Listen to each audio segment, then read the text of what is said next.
اعوذ باللہ من الشیطان الرجیم بسم اللہ الرحمن الرحیم وما كان الناس الا امة واحدة فاختلفوا ولولا كلمة سبقت من ربك لقضي بينهم فيما فيه يختلفون۔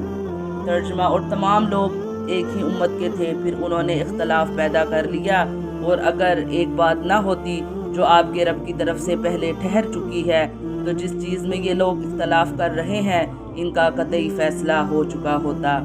مطلب یہ ہے کہ جب پہلے پہل حضرت آدم علیہ السلام دنیا میں تشریف لائے تو تمام انسان توحید ہی کے دین پر حق پر چلتے تھے۔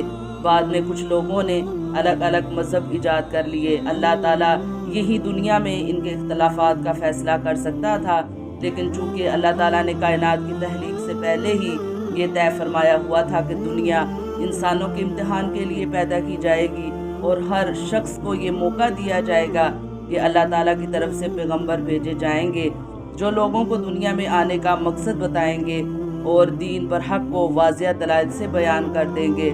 پھر وہ اپنی آزاد مرضی سے جو راستہ چاہے اختیار کریں، اور آخرت میں فیصلہ کیا جائے گا کہ کس کا راستہ صحیح اور انعام کے قابل تھا اور کس کا غلط اور قابل سزا۔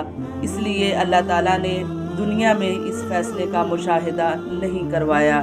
سورۃ یونس آیت نمبر 19۔